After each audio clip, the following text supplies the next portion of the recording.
All right, so we're going to get started, and hopefully we'll get a few more people to join us. So last week, for those of you who were with us, we had a guest come on. Her name is Melissa Tillak, and she is a licensed clinical social worker, and she is going to do 3 weekly classes for those who are interested. We already have 10 people signed up, and it's called Resilient Warrior Workshop. So the basis is on the body and mind and everything that's going on in the world. She says, with the current world and country events, this mind-body connection is particularly vulnerable. So she's created this 3-session program that will help participants gravitate to hope and resiliency when there is so much loss around them. The Resiliency Warrior program will provide a step-by-step guide to help you reflect on your part in the chaos and how you can recreate your identity and find strength. So if anyone is interested, it starts next Thursday, June 18th. It's going to be a Zoom call. It's 3 sessions, and it's $35 for the 3 sessions. And you'll get a journal workbook to go along with the program. You don't have to share your feelings with the group. Melissa's just going to guide you through the step-by-step in the workbook, and you can do some like homework on your own. So you can send me an email, send a chat. I said it's $35 for the 3 sessions. Somebody's not paying attention here. So I know some of you, Deb signed up, Georgiana, Nancy's signed up. So again, so if anybody's interested, you want some more information, you can email us or you can call tomorrow, and I can give you some more info about it. Start next Thursday, right? Yes. Starting next Thursday, and she's mailing all this stuff to people, so we have to get who wants to attend. So if you're interested, yeah, we got to know right away. Okay. So I have a question for everybody. Why do ants never get sick? Whoa, where'd it go? Ants, Why do ants never get sick? like my mom's sister, or like No, the little creatures that crawl in your house. Those not are an ant. ants. Those are ants, okay? Ants are not little bugs, okay? Why do ants never get sick? Anybody can tell me? Come on, Heather, you should know this. They're always working. No? Because they have antibodies. That's supposed to be a joke. That's a joke. What do you mean? What do you mean supposed? It's supposed to be a joke. Come on, that was a joke. I was getting all serious. Okay, so one more. Why do scarecrows always get an award? Always get what? An award? Get awards, yeah. Scarecrows. Because they're always. Something to do with straw. Because they're outstanding in their field. Oh! Fun. Okay, would you like to talk about the digestive system instead? Okay, all right.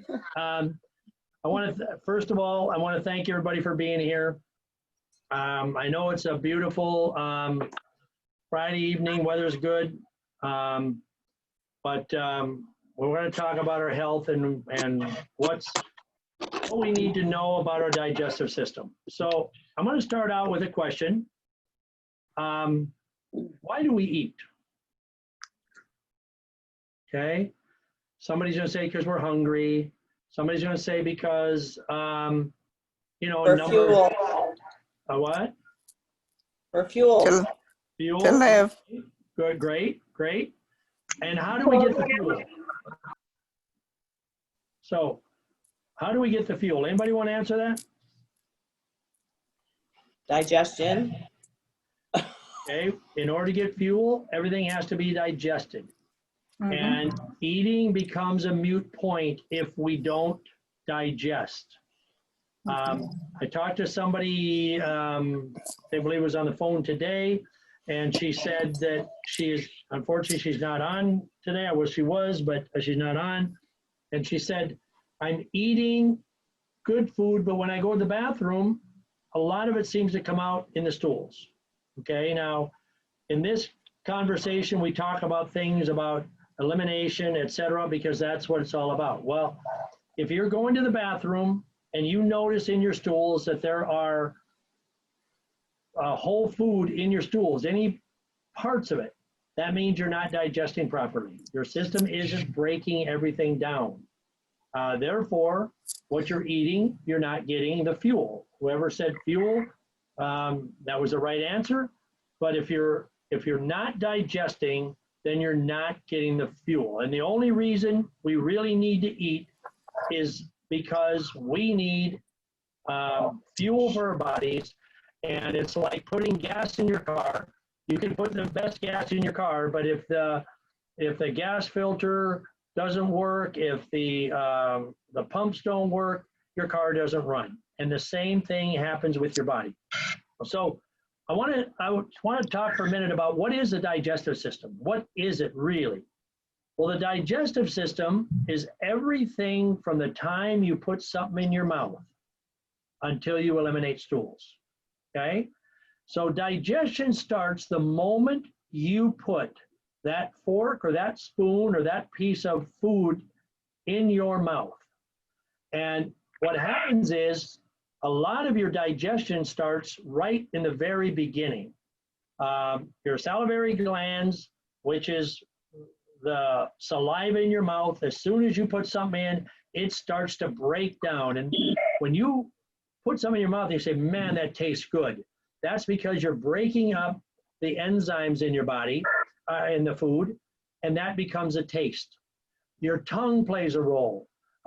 Your epiglottis is your role, esophagus, your liver, your stomach, your gallbladder, duodenum, pancreas, ileum, which is small intestines, your colon, your appendix, your rectum, and your anus. That all of that. So as that runs through your whole body, that is your digestive system.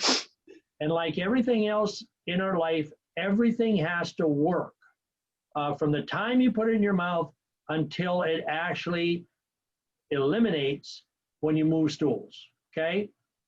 So we have to understand that we have to keep the whole body working in order for everything to work. It's not just when we put it in our mouth, it's not just the stomach, it's not just the intestinal tract, it's everything. So what happens is we have, when we eat something and it leaves our body and it goes into the stomach, everybody thinks, or a lot of people think, that in the stomach is a whole bunch of acid, just like a bowl of acid just sitting in that stomach, just waiting for the food. And when the food hits, it dissolves it into a liquid form. And that is incorrect. Your body doesn't carry the acid all the time. As you eat, the body puts acid in, small amounts of acid in your stomach to help break down food, okay? So if that isn't working, your food isn't being broke down the stomach, it's gonna lie dormant in your stomach until such time as it gets enough acid in order to let it move. It can't leave into the intestinal tract, the duodenum is which would be next, and then into this small intestines, colon, as a process, unless it's broke down into a brown, heavy sludge, okay? Almost like mud. And as it moves through, that is where the nutrition comes from, beyond that point, okay? So we have to understand exactly what's happening. Now, as you look on your screen, you'll look down and you'll see the small intestines. Your small intestines actually receives everything after it leaves the duodenum, and it enters into the small intestines, which are packed into the center of your colon. And the small intestines is actually where you get the great majority of your nutrients, from the small intestines. And that is, the small intestines actually filters out a lot of the waste that normally would come into the rest of the body. And it's little tiny fibers that are there. And when somebody says that they're gluten intolerant, gluten sensitive, whatever it might be, that is because the small intestines is no longer functioning the way it's supposed to. And the little fibers that are in the small intestines actually roll up and they become what we call almost like Berber carpet. And when that happens, then it's almost a free run. Everything just runs through the small intestines, and then you're not getting the proper nutrients. Once it goes through the small intestines, then it goes into the large intestines, which is the colon. Okay, the colon. Well, actually, that brown sludge that we called it, the mud, enters into the colon through a valve that's called the ileocecal valve. And that valve opens and shuts depending on what's already in the colon. And when it moves into the colon is called the ascending. So on your screen to the left, okay, right above the appendix, it starts what is called the peristaltic action. And the peristaltic action is actually a squeezing motion, almost like a caterpillar motion. As it comes up the ascending part of the colon, and then it turns and goes to the transverse, and then down the ascending. And all the time that that's happening, it's firming up this brown sludge, so that when it leaves the rectum out of the anus, it's supposed to be brown. It's supposed to be formed, yeah, formed, hard word. It has to be formed, or what you want it to be formed, etc. When people go to the bathroom and they say, oh, sometimes I have loose stools, well, that means you're not getting the peristaltic action. You're not getting the squeeze. You're not getting the nutrients from the food. You're not getting the hydration, all the different things. So when people end up with loose stools, what happens is they're going to be more dehydrated. They're going to be less nutrients in their body. Their body's going to be missing a lot of vitamins and minerals that the food would naturally carry. Now, if you're not eating properly, of course, and there's no nutrients, then it can become a moot point, because what happens is there's no nutrients to be gotten. But what's going to happen is the unhealthy stuff that you're eating is actually going to enter into the body in place of the nutrients. And that is why people's skin starts turning bad. We lose color, different things like that. And once we put people on programs and they go through a program and they get healthy, that's another reason why it affects the whole body. For example, it affects the skin, it affects the hair, nails, everything about the body becomes healthier, because you're getting the nutrients in the body, which actually feeds. It's like, growing your garden, and you're getting the right nutrients in the garden, you're getting the water, and then the plants grow better. And that's what our body is, all the different parts of our body, okay? So the thing is, your digestive system, or digestive tract, I should say, is as long as you are tall with your arm raised straight above your head.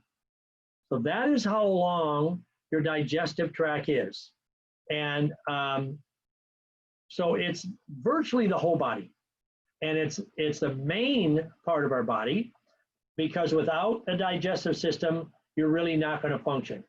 I'm not saying it's more important than, say, your cardiovascular system or your lymphatic system, because they all have to work together. So when we eat foods, we have to understand that it takes time to digest. And what happens is, we're going to show you some different foods that and their digestive times. Now, ideally, if you're going to eat a number of these foods, it's preferable to eat the foods first that digest the fastest. So for example, in a lot of foreign countries, when you go to a restaurant, they'll give you fruit, a little bit of fruit. And what that does is it cleans it cleans a palate, okay? It kind of cleans out, starting with the salivary glands, and right on down through the digestive tract. So you might get a couple pieces of watermelon, maybe some oranges, grapes, that type of thing, because it digests much, much faster than most everything else. And you'll notice that your fruits digest much faster than most anything else, but even the fruits have different digestive times. Watermelon digests virtually the fastest. Why? Because it's primarily water. There's not much else to it.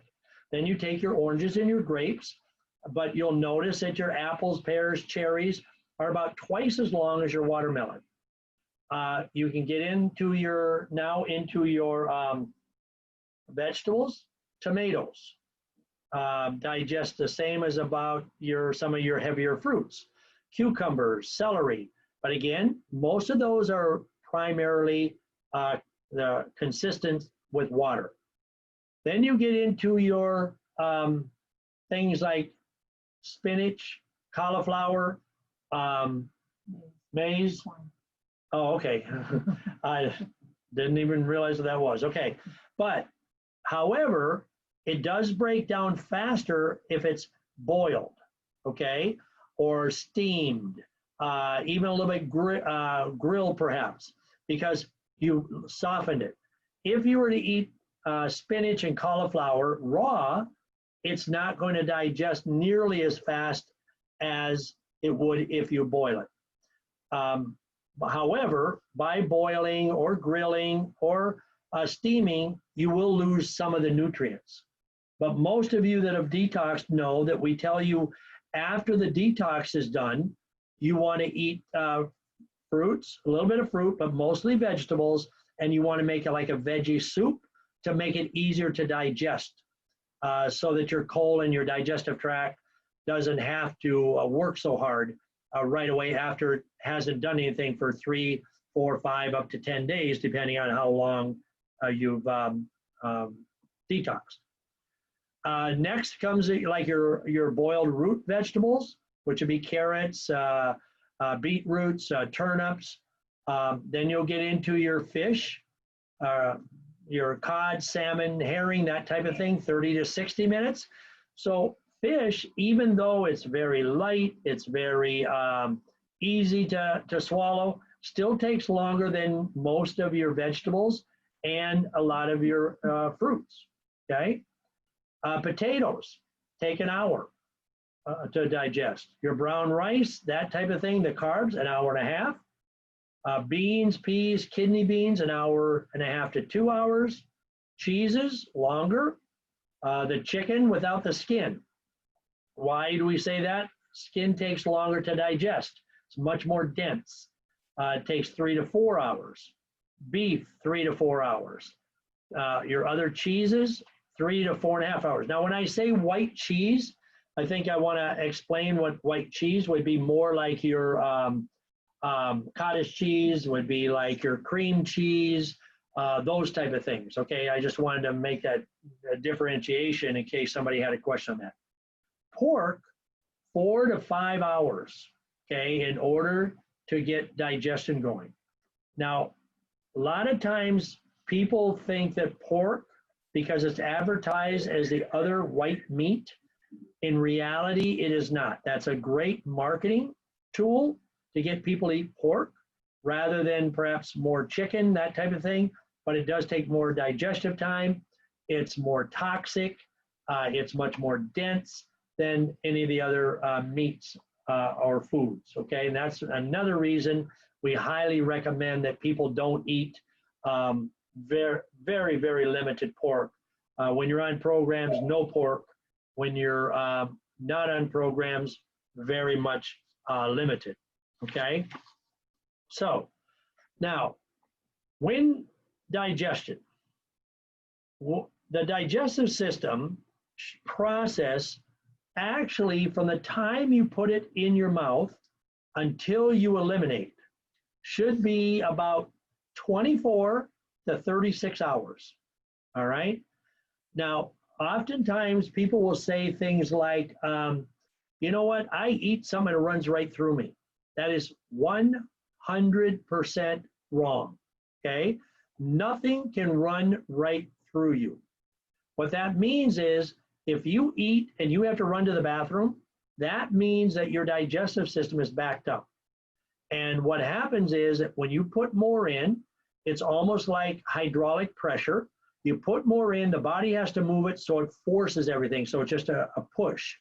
And then what you're eliminating, eliminate was something that you ate up to 30 days ago, okay, believe it or not. The thing is that most times when people do that, their stools are loose. So which means, again, I go back to the colon, which means you don't have the peristaltic action. Your colon has become lazy, and that's another reason why detoxification is so important.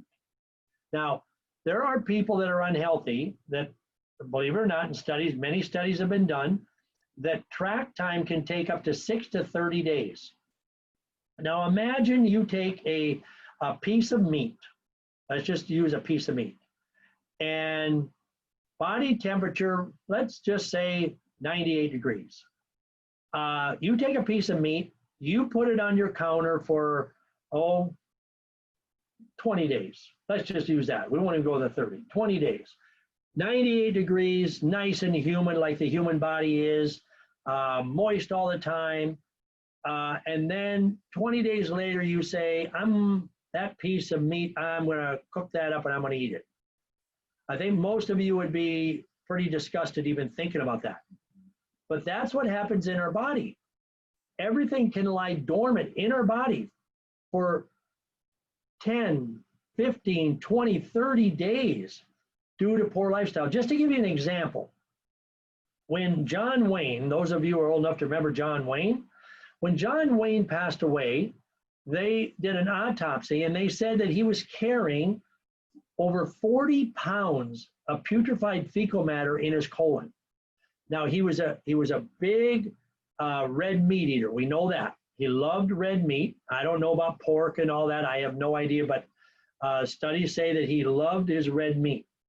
But by doing that, never cleaning the body, that becomes encrusted, which it forms along the walls of the colon, and then becomes layers and layers of waste in the colon. So it's very much like if you live in a house and let's say the house is 30, 40, 50 years old, and it's got water pipes, and you cut that pipe in half, just water running through, the things that are in water, you will see layers of incrustation in a pipe. Well, the same thing happens in our body. That incrustation of fecal matter forms around the colon and creates layers.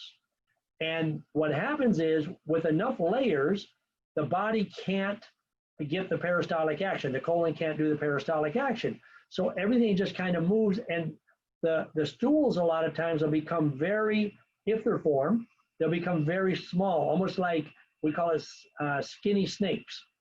And it'll come out that way or flat. That means that your colon, the opening of the colon has become very narrow. And then when all that happens, the waste starts to ferment, okay, and become putrefied. I remember when I did my program way back over 20 years ago, and eliminating, and I noticed the stools were like, there was greens and reds and stuff in it. And I called Dr. Nelson and I said, I think these supplements, something wrong with them, because there are, my stools have green. And the thing is that she said to me, because your colon has a lot of putrefied fecal matter in the colon, and now you're breaking all that crustation up and it's starting to move out. And I thought, that's pretty disgusting, okay? My first thought was almost, just leave it there, okay? But that's just backwards. Somebody just messaged and said that coffee used to make them go right after having breakfast, okay? Well, two things. Number one, the breakfast, because you were eating some breakfast, okay? So the food actually helped to push it. And then the coffee, which caffeine is a stimulant. And what happens is when you stimulate, you'll get a faster action, not in breaking down the food, but the organs kind of speed up. So it's like having caffeine and then too much caffeine, and all of a sudden you try to concentrate, and your heart will race. That's why that happens. Caffeine actually accelerates everything. So it makes everything move, speeds up many things in the body, but it's not because it's not making you digest better. It's actually forcing things to happen a little bit quicker than what it might have otherwise. Okay. So if you have a question and you want to do a message, please do so. Now, Patty's here looking at those, and then I can see them and I'll answer them for you. Okay. So we don't want to carry all that waste in our body, because the more waste we carry in our body, the more toxic we are.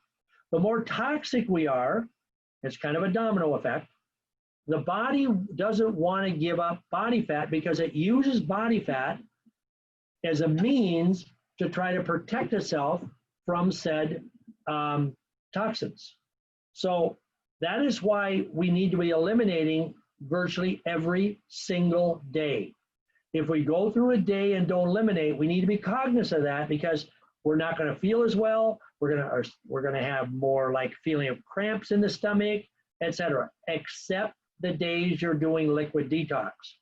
So I want to mention that because we get people that will say, I detoxed for 3 days and I didn't move much. Well, that can actually mean several things. Number one, you're not putting a lot in, so therefore you're not getting that push through. Okay.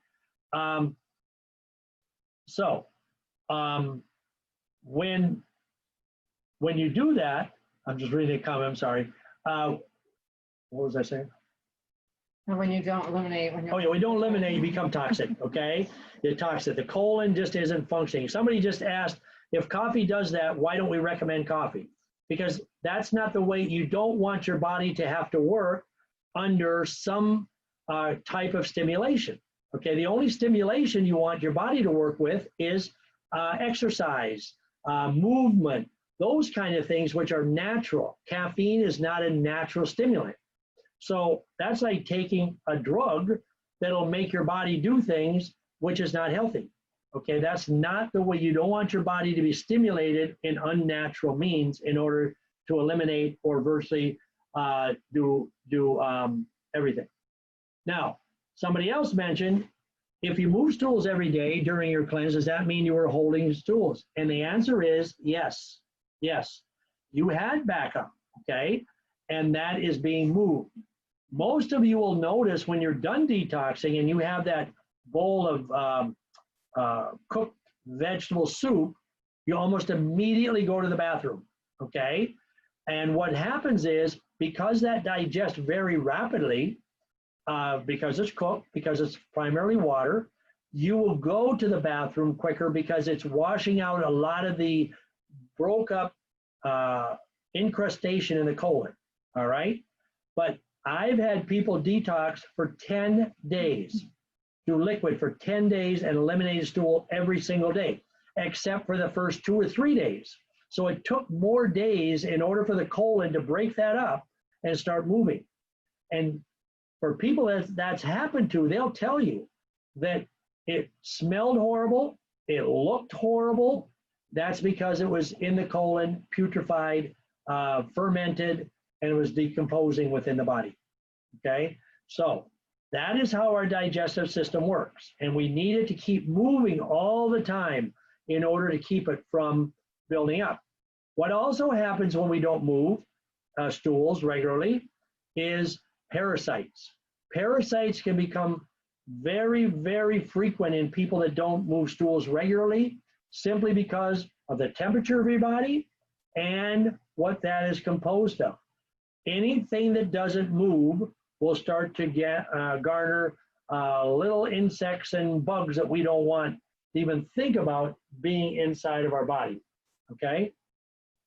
Okay, so I hope that answered the questions that were asked, and anybody has. So what are the signs, kind of going into that last question about eliminating, what are the signs of an overtaxed digestive system? Okay, well, An overtaxed digestive system means it's improper food digestion. It also means that you have impaired liver and digestion, because the liver plays a huge role in how we break down food, because and the pancreas as well, okay, because of the insulin levels and the toxins, etc. Improper elimination. If you're going to the bathroom, not all the time, if you're going too much. So somebody might say, well, I get people to say, I eliminate 8 times a day. I'm sorry, that's too much. All right. Ideally, most optimum health and perfect health would be if you eat 3 times a day, you eliminate 3 times a day. That's ideal. Most people, as we get older, we don't eliminate 3 times a day. Why? We're not as active, because as the person asked about the coffee and the stimulants, we're not moving as much. We don't move as much.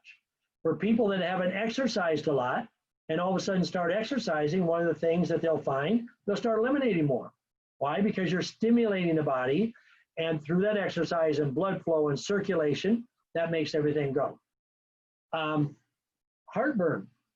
If you're not moving everything the way it's supposed to, it's a gas, and the gas comes back up.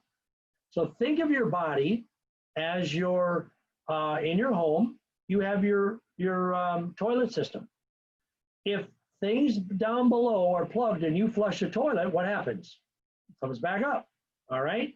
Creates a mess. Well, that's really what's happening. And if you think about the first slide I showed you, where you looked at the digestive tract, and people will have issues with the esophagus, because as heartburn comes up, it starts to burn out the esophagus. And that is why people have so much problem with esophagitis, etc. And it can lead into a very dangerous cancer.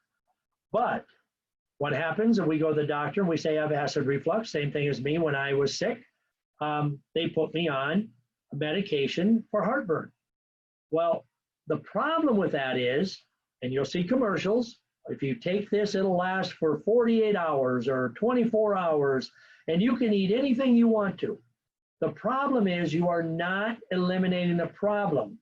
You are creating another problem, because things still aren't working in the body. You're just not feeling it. It's like having pain and taking a drug to eliminate pain. You're not getting rid of the pain. You're just not feeling the pain. And unfortunately, when you do that, we have a tendency to eat way more than we should, or the wrong things that we should, because we don't feel the burn. And therefore, we're putting more damage onto our esophagus and other organs in our body that are being punished. If you have constipation, you don't move stools. If you have a bad immune system, a weak immune system, digestive disorders, inadequate absorption of nutrients. Oftentimes, when I do the Zyto testing, it'll say minerals are stressed, or essential fatty acids are stressed, or there's no energy. That means the body isn't getting this. And people say, but I'm eating the right foods and I'm taking some nutrients. Either the nutrients aren't right or your system is not working, because it's not getting into the system where it belongs to protect the body and feed the cells, because that's where your energy is in the cells, not in your digestive system. Your digestive system is designed to get the nutrients and the fuel to the cells to keep the cells healthy and moving and doing everything. And remember, we have trillions and trillions of cells, 300 trillion cells in our body, okay? If you have gas and bloating, you can eliminate, but if you have gas and bloating, you still have another problem. Diarrhea, obviously, if you have diarrhea, you're not going to get nutrition. When people are sick and they have bouts of diarrhea, the body will eliminate whatever's in the body that shouldn't be there. But what happens is you're not getting nutrition. You are just moving things through. And sometimes when you're sick, you'll notice when that happens, the skin will turn pale.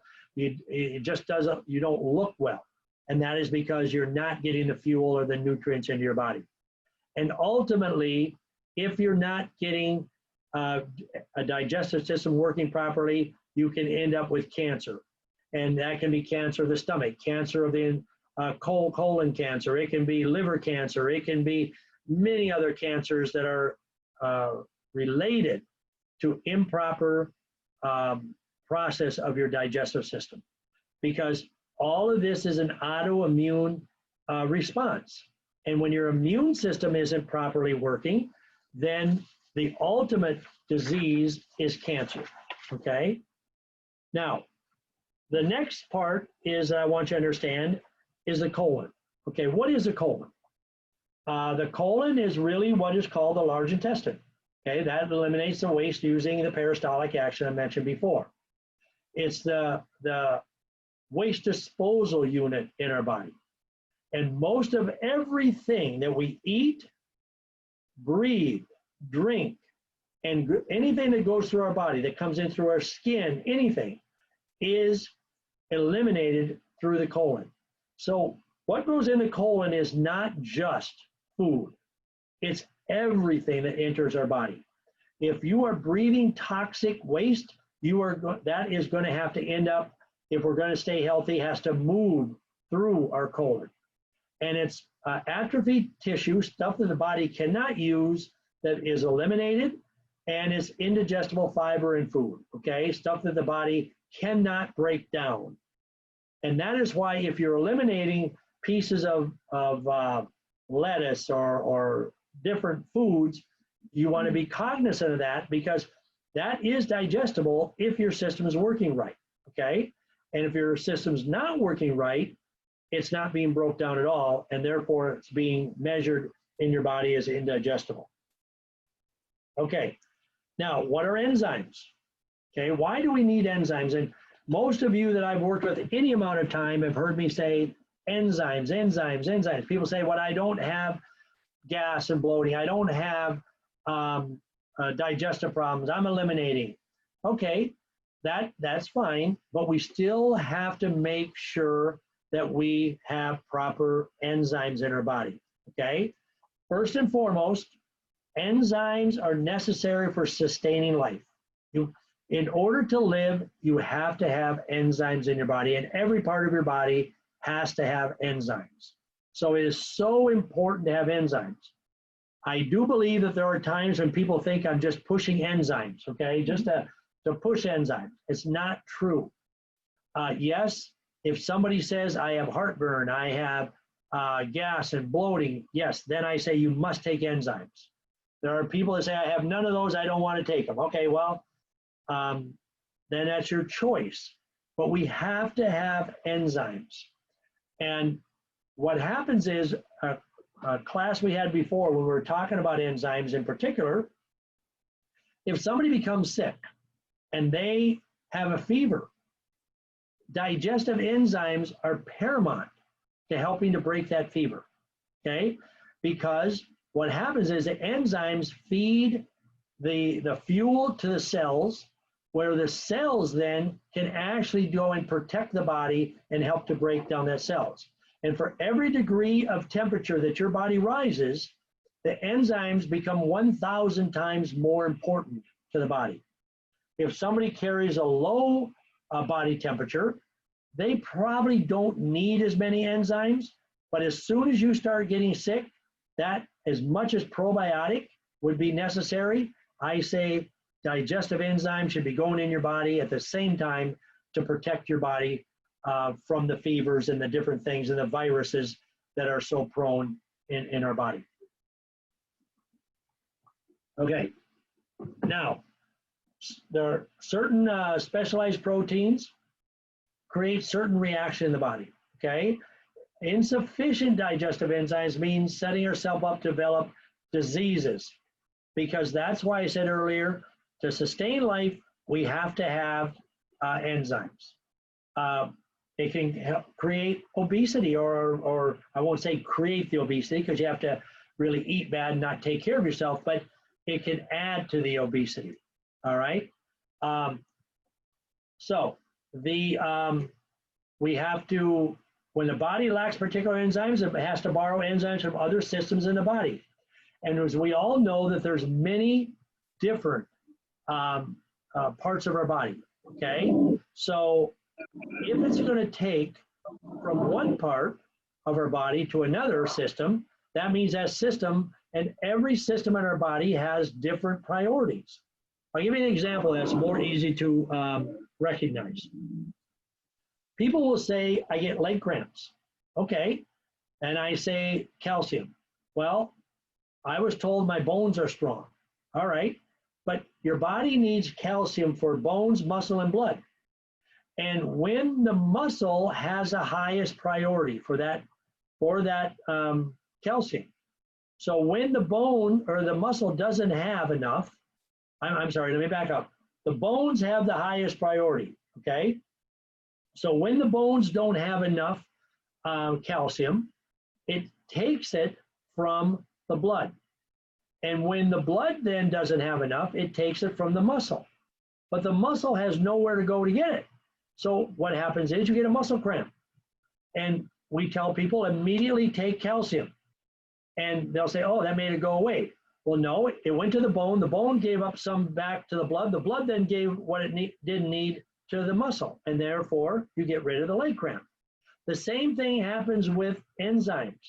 If the body, certain parts of the body that have the higher priority, okay, which would be your digestive system, doesn't have it, it steals it or borrows it, whatever term you want to use, from your other systems in the body. And therefore, that goes without. Now, unlike the muscle cramps, you may not feel it, but those parts of the body will start breaking down, like your liver, okay? So when somebody says, or a doctor says you have high liver enzymes, that means you don't have enough good enzymes, you have a lot of poor enzymes. So therefore, you have to understand that we are robbing from Peter to pay Paul, as you might say. And we need enzymes for metabolism, which speeds up our weight loss, gives us energy, it's for our hormone systems, etc. Okay, reproduction, all those things are necessary for enzymes. Now, I've got a question that says, are some of the supplements we take hard to digest totally? Can the outer capsule not totally digest? Great question, okay? The answer is no, okay?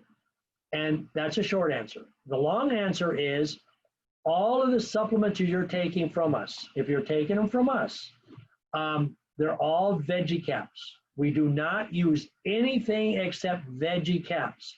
The encapsulations are made of vegetables. Therefore, they break down very rapidly. And if you don't believe me, what I want you to do tonight when you're done, take a supplement, put it in your mouth with a capsule, leave it in your mouth for 30 seconds. Don't drink any water, just leave it sit in your mouth. That capsule is going to digest and all the stuff inside is going to come out and you will want to just spit it out, okay? You will not want to swallow it. Try it with the enzyme. Try it with the enzymes, yes, or the Vital. That's another one. I've done that where I put them in my mouth and my water wasn't near. By the time I got to my water, they were starting to break down that rapidly. And so therefore, but a great question. Sometimes people that are on programs, they'll say, all this plastic. There is absolutely no plastic. Never would you put plastic in your body, okay? I will not tell you that that is all true with all supplements, but that is the one thing, because they're produced in FDA certified labs, you cannot use a plastic. And that's one reason it makes them a little bit more expensive, because of the way they're produced. So thank you for that question. I hope that answered maybe some questions for some other people, okay? All right. Okay, I like those questions because that makes me answer some things I might have forgotten, and some people get some answers that they might not have asked, okay? All right, so what are we looking at here, okay? We're looking at the different glands and organs that secrete digestive enzymes. First of all, these are salivary glands. We mentioned right away, as soon as you put something in your mouth, it starts breaking down. That creates digestive enzymes. Your gastric glands, which is number 2, that's your stomach, all right? Then you have your liver. As I mentioned before, your liver, which is number 3 on your list, you can see how that works connected right to the stomach. And then you have your gallbladder. Now your gallbladder is that little blue mark there, okay, very small. Your gallbladder in actuality is very, very important in that it protects the liver from a lot of the toxic waste that might otherwise go into the liver. And for those of you who have had your gallbladder removed, give me a call and I'll send you a new one. Just kidding. There's nothing you can do about it. You have to be more careful with your body than somebody that still has their gallbladder.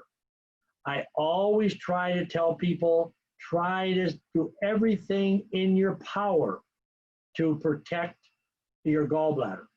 Even though medicine says you don't need it, my belief is I was not put on this earth by the good Lord with organs I don't need. Everything has a reason and a purpose. But if we don't have it, we don't have it. Okay, and there are times it becomes so diseased that it has to be removed. Okay, if that happens, then it has to be, and then we have to protect the liver from there. Number 6 is your, number 5 is your pancreas. Now, we know what most of us know what the pancreas is, and it creates insulin. Okay, it controls blood sugar, as does the liver and as does the large intestines. All right, but we have to understand that the pancreas has digestive enzymes and secretes digestive enzymes in the body. So these are the areas that the body has digestive enzymes.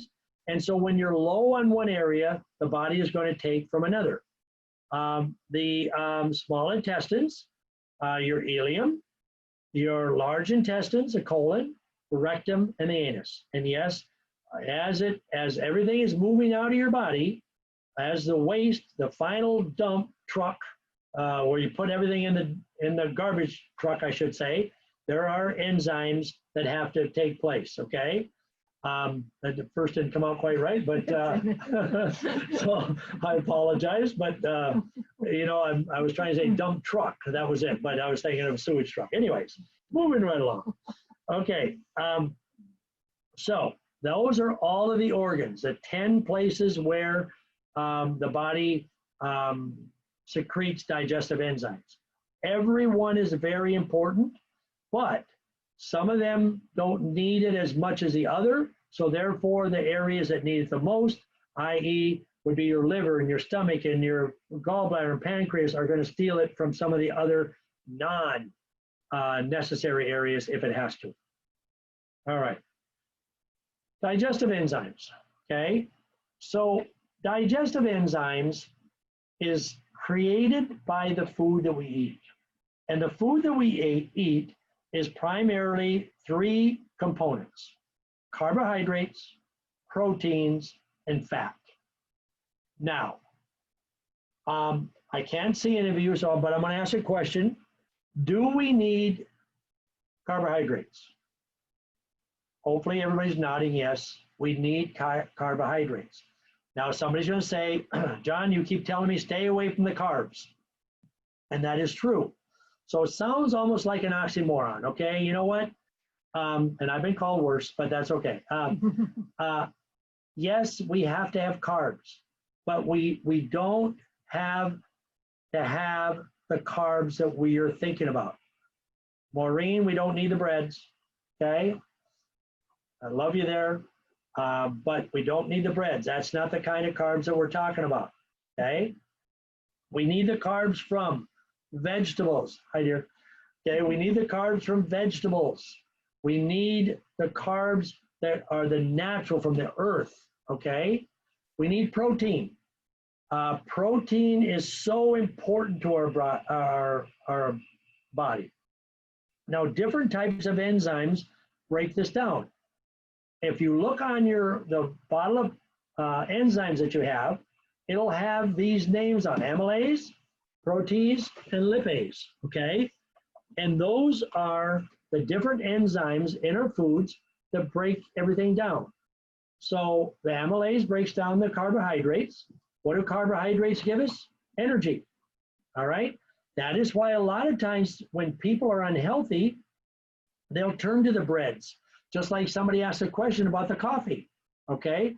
People say, well, if I have a sandwich, I have more energy.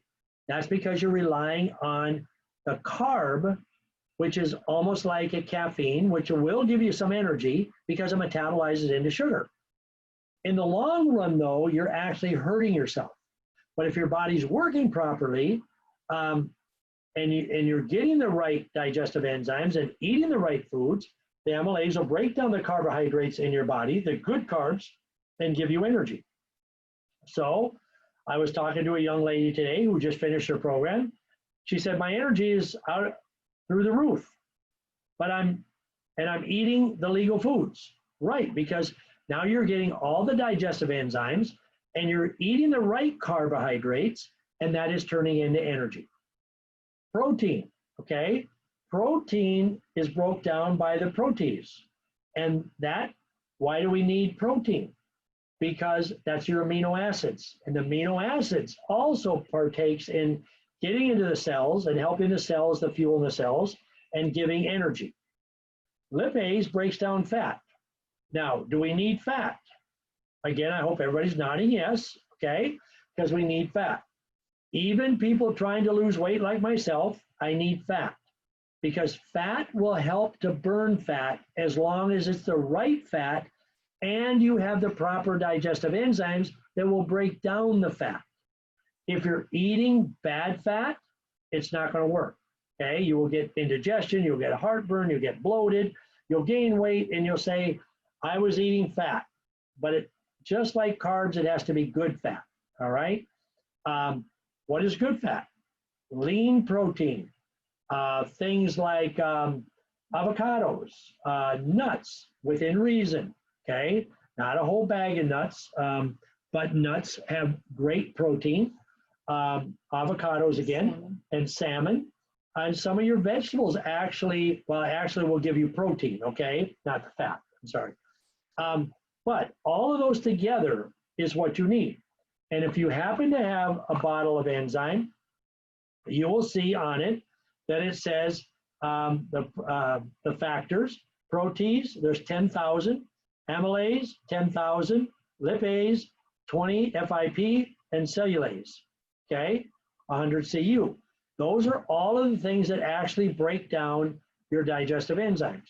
So if you're going to bed and you say, oh, I feel bloated, take 2, 3, 4 digestive enzymes before bed with a big glass of water, and you will actually find yourself getting rid of the issues if you went out and ate bad or you did something that ate stuff that you shouldn't have eaten, okay?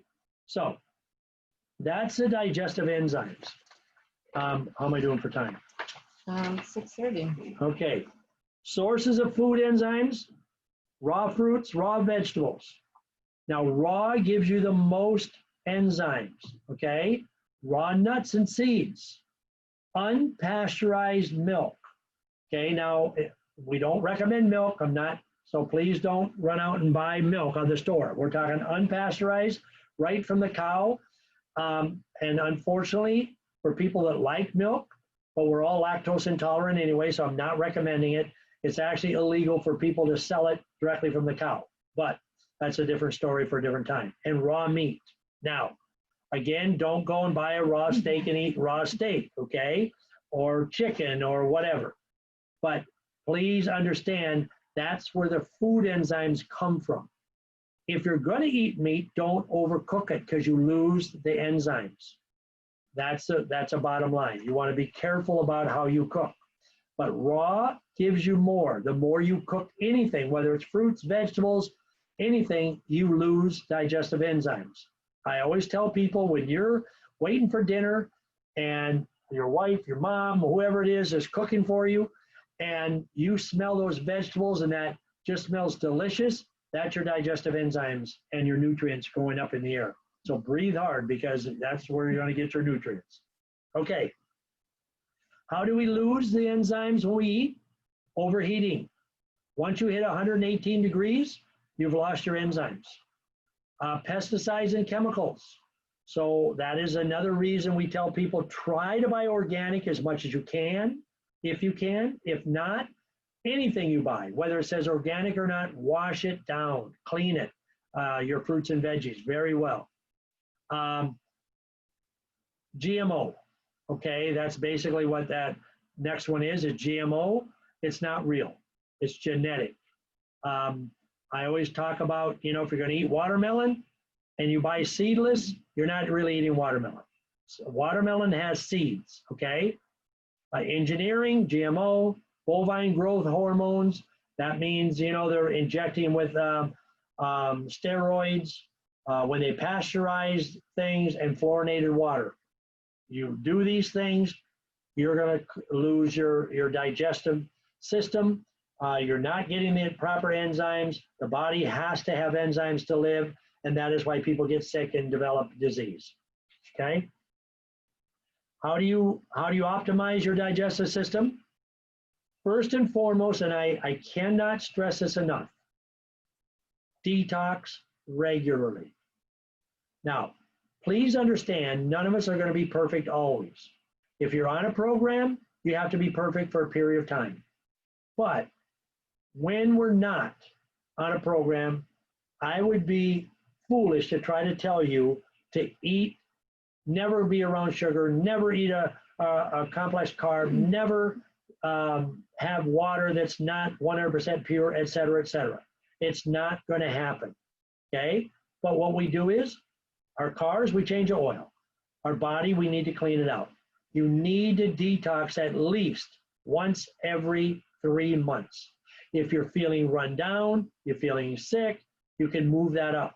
Not more than once a month, but you can do it monthly if you so desire. And that's what I've been doing, Patty's been doing, and some of you have been doing since this virus, okay? Because it keeps us healthy and it keeps our body functioning. It also helps the gut flora. We've talked about the gut-brain connection. I talked to somebody, said they detox, and they just feel so much better mentally. Yes, it's not because you're detoxing the brain, it's because you're detoxing the gut, you're cleaning out the gut, and it's called the gut-brain connection, okay? And you get a diversity of nutrient-dense clean foods because the nutrients you're taking, the supplements you're taking are all clean, and it's pure and getting into your body, okay? The detoxification cleans out the junk, all right? We've all heard the clean out the junk in the trunk, okay? Well, we're going to clean out the junk in the gut, the flora. We're going to improve our metabolism. It starts to strengthen your immune system. And when you strengthen your immune system, you automatically become healthier. When you have an increase in metabolism, you're automatically healthier. When you get good digestive flora, the good bacteria in your body, and you get rid of the bad bacteria, you're automatically healthier immediately. But when people are unhealthy and they start to detox, at first they're going to feel worse because you're moving all that stuff out of your system. You have to clean it out and get it through the system before you're going to start feeling the return. So when we eat bad, right away we feel good when we first eat it because we say, oh, I needed that. No, you didn't. Long run, it destroys. When you start getting healthy, in the beginning, you're going to feel worse for a little bit, and then you're going to start feeling better. A young lady who started today, I believe it was, today. Her friend came in and said she just felt horrible. She gave up coffee, said she thought you're just going to die. Well, the body had to start cleaning itself out, and that's a price we pay to get well. Nothing is easy that's worthwhile. No pain, no gain when it comes to getting our body healthy if we haven't taken care of it. We have to rebuild and heal the immune system. Okay, so importance of detoxifying for digestive health. 95% of all disease begins in the colon. Every chronic disease is a result of bacterial poisoning into the body, and it's all because of things we have done to ourselves. Some of it can be not our fault. If you're breathing air that you can't get good air, people that are wearing masks all the time even need to detox more because you're breathing the carbon dioxide, which is not a healthy thing to do. Again, I'm not going to say that you know, you have to, don't wear a mask, but when you do wear a mask, you're breathing, okay? All that carbon dioxide. And detoxification is a total body cleanse of every major organ in your body: liver, kidneys, blood, tissues, and your solid waste system. That is why when you go to the doctor, right after you start a program, you are going to see, or they're going to tell you have your liver enzymes are out of line. That's because we're cleaning the liver, we've dumped it into your bloodstream, and they're seeing it.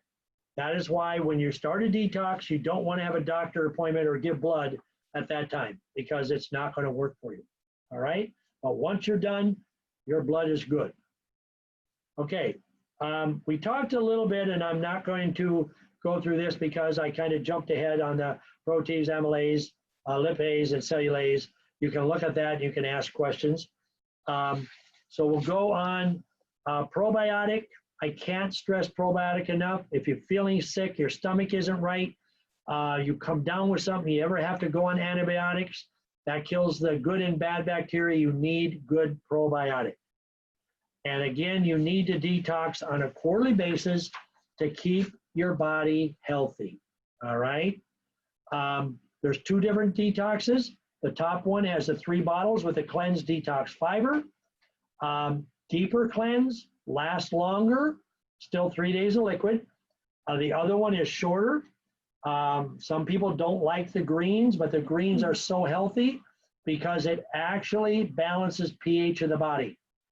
If you don't like the greens, add extra water. Some people say use ice water. It's easier to drink. I don't know. I have no trouble with it. I can drink them every day, all day. It doesn't matter. But some people have a texture issue. But it's so important to get them in. All right. I think I've rambled. I want to take some questions, save a little time. So fire away. Raise your hand if you have a question. I'd love to hear from you. We always start out, the first person never likes to ask that first question. So Deb, go ahead. I was just going to say, come on, Deb. Okay, I think Chris raised his hand. Did you, Chris?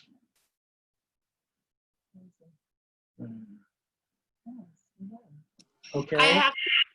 I had 2 and I forgot to write them down and I don't remember them now. So maybe someone will jar my memory. Okay. Okay, what is the question? Muriel, you have a question? You're muted. I can't hear. I can see your lips move. Oh, okay. No questions? Wow. I have a question. Can you hear me? Yes. Okay. So it seems as well, maybe mostly a comment.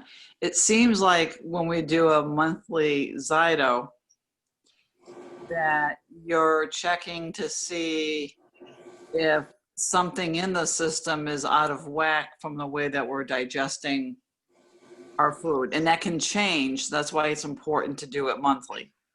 And that's why you give us different supplements, because that will address the thing that's not working well. Right. That wasn't very articulate, but Yes. sorry. Is that your question? Well, is that why you do that? Is that why you recommend Yes. Zyto? Yeah. Because the Zyto test, and I would encourage anybody who hasn't done it recently to do it. We can send it to you, etc. We've already talked to some of you about that. But what happens is as our lifestyle changes, whether it's a stress related, whether it's you know, just the environment you're in, whatever it might be, then your body, different parts of your body have to work harder. So as we talked about, stealing from one part of the body to another, what we're trying to do is target what is it that you need now to kind of make up for that, okay? The healthier you stay, the less you need, all right? So it's not that you don't need perhaps or could use more, but 2 factors come into play. What do I need right now to fix and kind of boost that area that I'm a little bit deficient in, because whatever the reason. And number 2, you have to make it cost effective, okay? I could sit here and tell you to take everything that you see on the shelf, and I'll be more than happy to send it all to you, okay? However, it's not cost effective, and people just can't do it. So therefore, it's kind of a balance to try to make it so people can afford it and stay healthy. But I'm going to tell you the number one thing that we always have to remember is it's about eating first. What we eat is the most important thing about staying healthy. All right? Does that answer your question, Don? Yes, thank you. Thank you, yeah. Who else has a question? Kim's got one and Judy has one. Okay, Kim, go ahead. So how important is it to do the other types of Zyto, the food Zyto and other things rather than just the general one to see our conditions? On a scale of 1 to 10, the other ones are probably a 2, to be honest with you. We know basically the foods we need to eat, okay?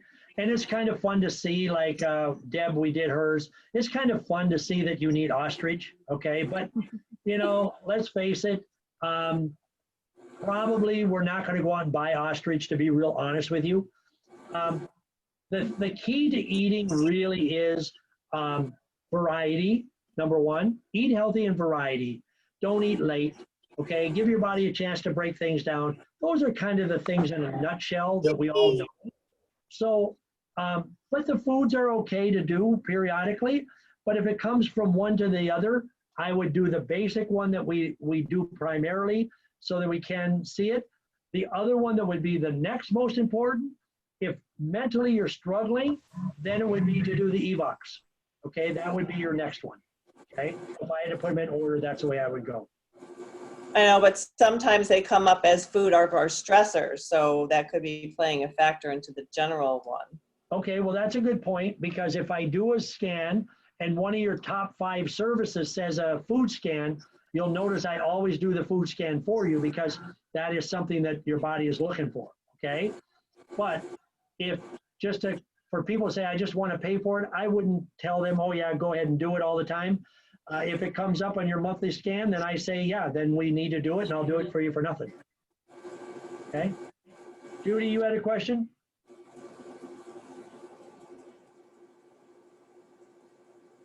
You got to unmute yourself. Yeah, can you hear me now? Yes. Yeah, I was just wondering, the lemon juice that we do during the cleanse, can we do that? Is it beneficial to do that, or lime juice, just to keep up with, you know, cleansing our bodies with detoxing? Okay. You mean between detoxes? Alkaline. Yeah. No. Yeah. You know, just I mean, if you want to drink it. Okay, I'm going to try to answer your question. I'm going to say yes and no, okay? Yes, you can have it between detoxes. It's not going to hurt you, but when you drink that mix between detoxes, you're not detoxing. When you do a detox and you drink the lemon juice and maple syrup, that is for nutrients and some calories while you're detoxing, okay? So when you take it between detoxes, like I said, it's okay. It's certainly not going to hurt you, but it's not like you're detoxing yourself and saying, okay, I'm doing a continual detox. That's really not it. You need the supplements with it in order to do the detox. Yeah, no, I do understand. Right. Thank you. You're welcome. Yeah. Heather. John, can you show the detox kit again? Can we show you the detox kit? Yeah. Okay. Can you kind of share what that is? Like, you showed and just explain what comes in that. Okay, great question. The detox kit comes with this particular one. This is one that we call the Classic. Okay, and it's called the Classic because it's the first one that Dr. Nelson came up with, okay? So in each box is a bottle of fiber, okay? A bottle of cleanse and a bottle of detox, all right? And the cleanse, you take 2 of these every morning, 2 in the afternoon. Detox, same thing, 2 and 2, and fiber, 8 in the morning, 8 in the evening, okay, or afternoon, whatever you want to call it. And this one lasts for about 10, 12 days, all right? So you keep taking it after your liquid. It's a deeper cleanse. One one problem people do, and the mistake people make, I should say, when they do this particular one, they stop taking it when they're done with a liquid or done with their 2 days of post cleanse. This is designed to keep on cleansing afterwards. Again, I've had people say, oh, I thought you just wanted me to do it, so I need to buy another one next time I do it. That's not true, okay? It's to continue the cleansing process because the fiber helps you keep eliminating. The cleanse keeps your peristaltic action going, and the detox keeps purifying your blood. So that's the reason that you continue to take it. Now, in the other kit is, Patty, hold that up, is packets. So this, turn it the other way, if you want. Okay. Okay, that's your. I was showing them. Okay, turn it the other way. That's your cleanse detox fiber.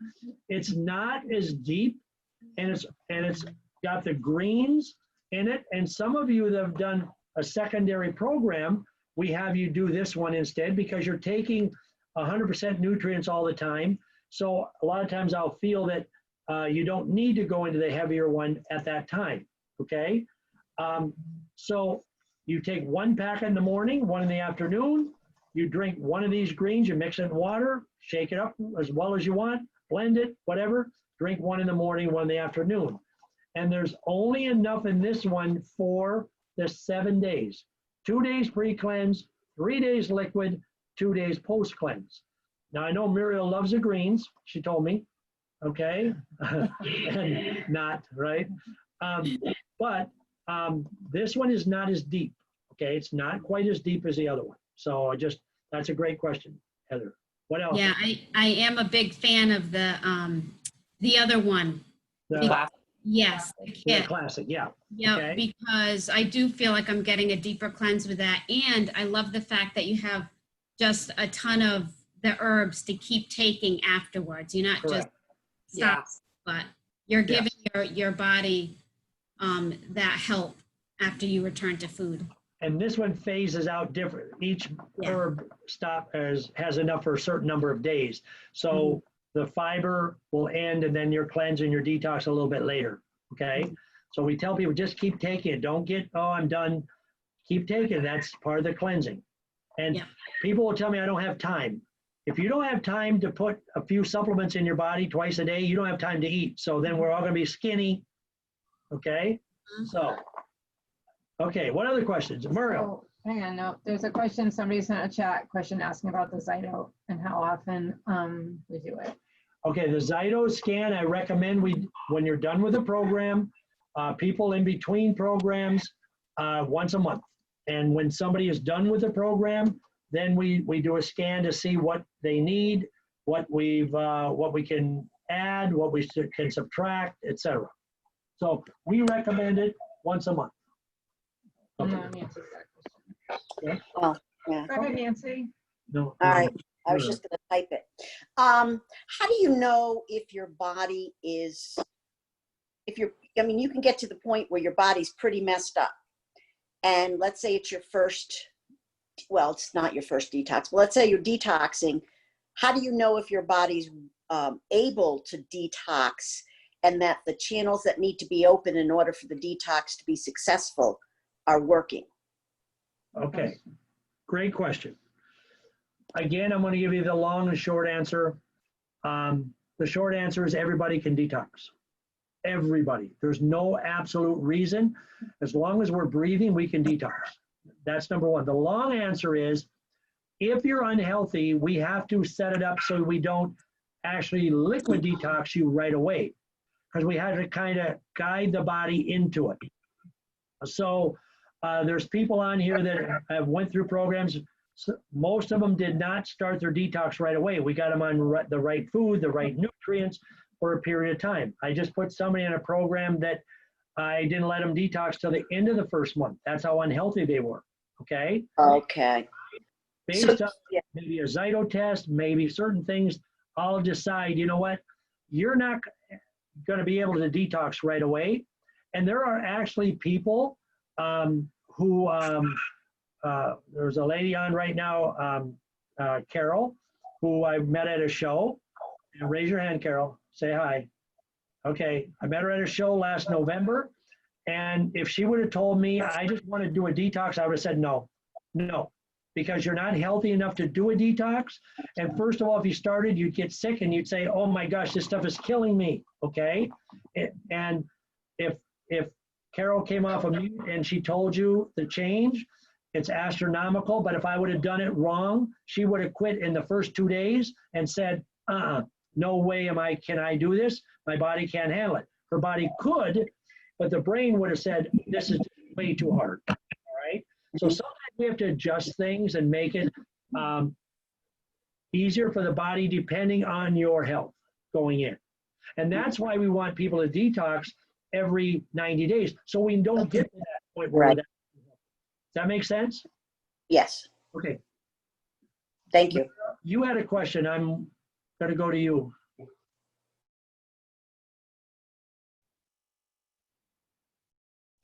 You're talking to me, John? Yes. Okay, sorry. I was wondering, even after the detox program is all done, would it be beneficial for us to continue to take the detox or the cleanse or both as just a part of our daily supplements? You mean forever and ever? Well, yeah, I mean, just to continue taking them. The fiber is fabulous because it cleans and helps to scrub the colon walls. Right. The detox is fabulous because it purifies your blood and cleans your blood.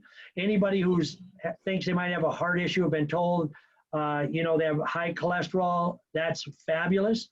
The cleanse, not so much, because I don't want, the cleanse helps the peristaltic action, and I really want the body to be able to eliminate on its own, okay? So again, the short answer would be yeah.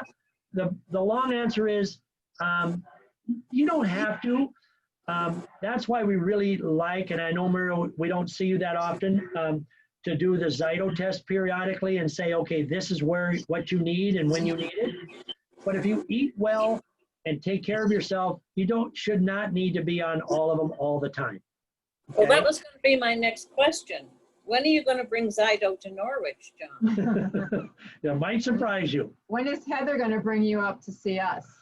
Well, Heather's here. Heather. You better ask her. We'll put her on the spot. I'm put on the spot now. Yes, you are.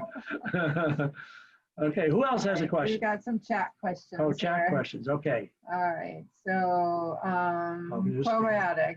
When do you recommend probiotic? Okay, probiotic is one of those things that you could take forever. Okay, I mean, because it's a friendly bacteria. Do I say you have to? No. The healthier you eat, the less you need. When should you take probiotic? If you start feeling sick, your stomach starts being off, you come down with something and they even hint antibiotics, anything like that, you should be on probiotic, okay? Probiotic is something that I think people should have, and that when you start feeling a certain, you just start taking them for a few days. That's one you could take for a few days and then not take them. Just don't forget to take them when you need to, okay? It's a tool in your toolbox. I love the probiotic. Dr. Nelson would probably tell you that she takes them all the time, but again, it's not something that you have to take all the time, but just keep your eyes open so when you start feeling it, you'll know when you're overloaded with unfriendly bacteria. It can be skin rashes and different things like that. Can also be a cause from the unhealthy gut, which means probiotic would be beneficial to you. So there's many reasons. The best way to do it is to pick up the phone, call me, Patty, Jenna. We can answer that question if you have a certain situation, you just want to know something. Is it possible to get to a state where you only maintain your body? Where you only maintain your body? Can you give me a little bit more clarification what you mean by that? While I'm waiting for that. How much is your detox kit? A detox kit, regular price. Some people are on special programs. It's $76. Oh, somebody answered that. Okay. Okay. Okay, I'll try to answer that. Does somebody else have a question? Deb has another question. Okay, Deb. Unmute, Deb. There we go. Okay. So fermented foods like kimchi, sauerkraut, real pickles, not just vinegar drenched pickles, but real lacto fermented pickles, and kombucha, those would all be forms of enzymes or probiotics or both? Both. Those are actually both, okay? They're probiotics in the gut. They're enzymes because they create enzymes because they help to clean the gut. They help to into the liver, gallbladder, etc. So they actually go both. Now, people that have candida cannot have those because you're actually feeding it, okay? So it's a crazy thing when people say, they'll come to me and they'll be so unhealthy and they'll say, but I'm doing the sauerkraut and the kimchi and all this stuff and I just get worse. Yes, because it's like trying to put out a fire and pour gas on it, okay? And that's why you need somebody to guide you to let you know where you're at before you jump into, oftentimes people watch stuff on TV and they go, oh yes, that's what I'm gonna do. And then they get less healthy and then they wonder, what happens, why is this happening to me? And that's why, because we're actually feeding the problem, okay? So yes, but Deb, where you're at, yes, those are both, and those are good for you. But again, moderation is all key. Okay, Right. don't, Like, some people get hung up and that's all they want to do for a while, okay? And that's overdoing it. no, it's a condiment. That's what I was told. It's a condiment Yes, it's a to condiment. accompany your meal. And just real Absolutely. quick, the woman who is new with the program and was feeling horrible, giving up coffee, I had horrible caffeine headache and I pounded water like above and beyond the daily recommended, and it miraculously went away. Water is a cure for a lot. Yeah. Okay, so that question that came out, okay, I've never been in a place where I can maintain my body, always issues with the gut. Okay, and that means, that would tell me you need a long-term, at least 60 days worth of a very, very strict candida program, okay? Because if you don't get your gut healthy, you will never, ever, ever be healthy. Never. You can't be healthy with an unhealthy gut, okay? And it will lead to virtually every major disease and catastrophe there is, all right? The gut is a centerpiece. Think of it that way. The part of our body that all the garbage goes through is a centerpiece of our health, all right? So we have to keep that in mind. We have to take care of it, and that's why if you can't get your health in order, we got to get into the gut. We got to get into it and work it hard for a period of time, not just for a week or something. And that's why a detox by itself doesn't fix the problem, okay? Sometimes you have to go beyond that, and that's why we work so hard maintaining people's health, because I don't want you to have to go back there and worry about much more than a detox every quarter and taking some nutrients in between, okay? Well, okay, even after having cancer and radiation. Well, if you've had cancer and radiation, guess what? That destroyed your gut. That destroyed all your friendly bacteria. That means you need even more help, okay? And I tell Maureen this there, and I love to pick on Maureen, so she's used to it.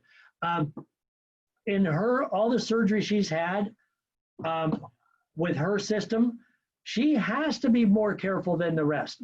She probably has to detox more than 3 times a year. She has to, because of everything that's happened.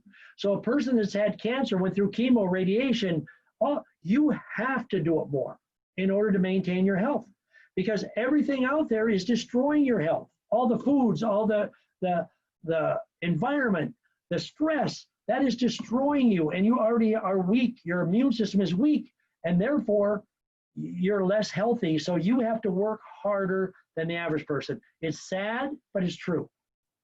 Okay. So I just did a cleanse. So how often? At least once every, and the person that wrote this, I'm going to tell you, first of all, I know your background, so, and I won't say who you are unless you want to tell people, but you need it more often. You got to have it more often, okay, because of what's happened to you. Once a quarter probably isn't enough, but you need a candida program, and a very, very good long-term candida program in order to, just detoxing is not going to get you in a state where your body stays healthy by itself. It's just not going to happen. I hate to be the bearer of bad news. Okay. Anybody else? Georgiana, you've been quiet tonight. It's got the air conditioner blowing. Yeah, I on see her. that You air can see conditioner. there. Carol, do you have anything you want to talk to us from down where you're at?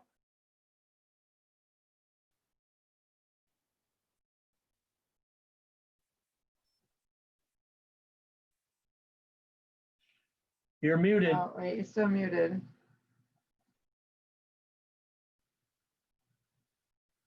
Okay, she's muted. So, okay, there you go. Now we can hear you. Go ahead.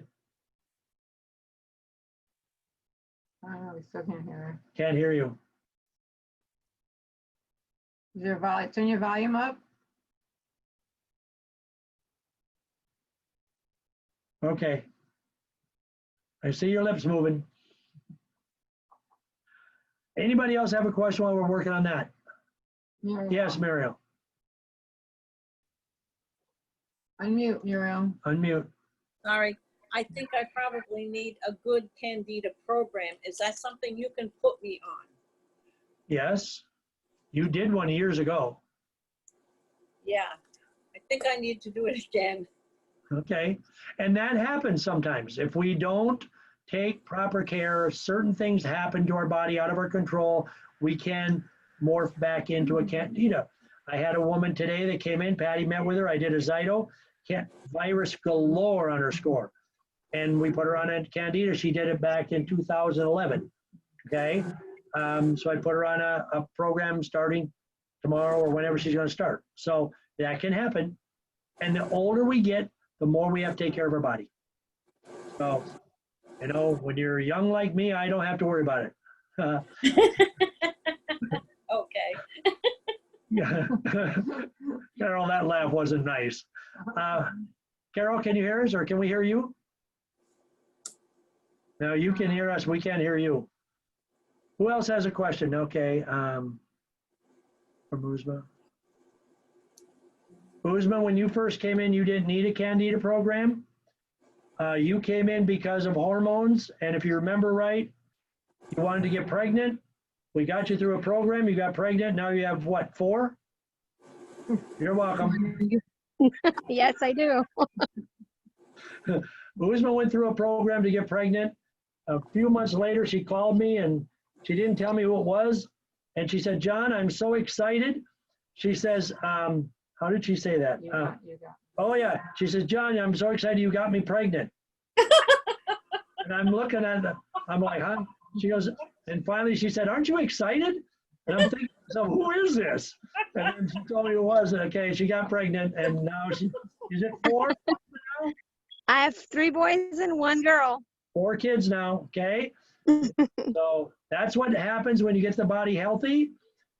Things happen, things change. I tell women all the time, if you're at that age and you don't want to get pregnant, be careful after you do a program. I get women to say, we never had to worry about it. And then all of a sudden they do a program, they got pregnant. Well, the body's working. That's what it's supposed to do. So there's Uzma. Okay, well, she went. Okay.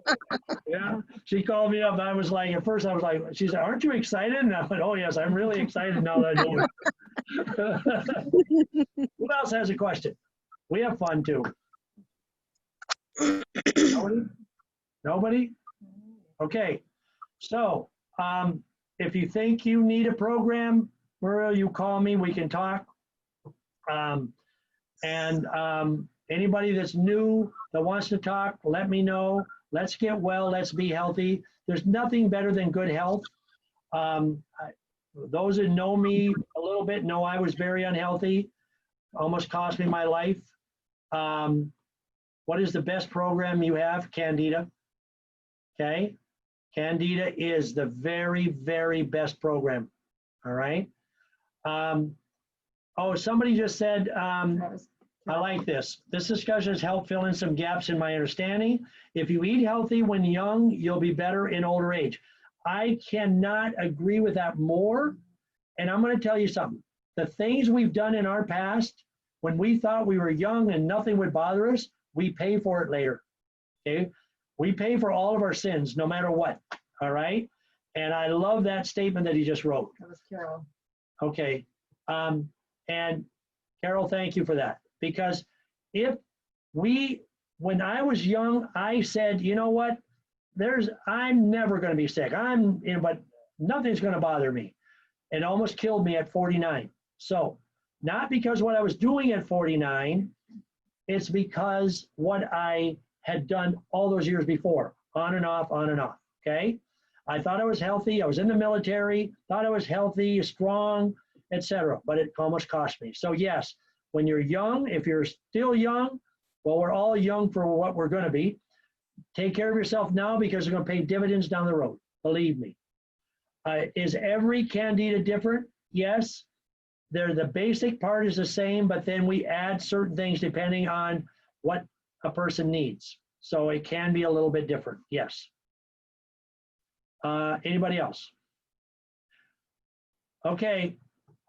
Specials, detox kits, both detox kits, the total body cleanse and the regular one on sale.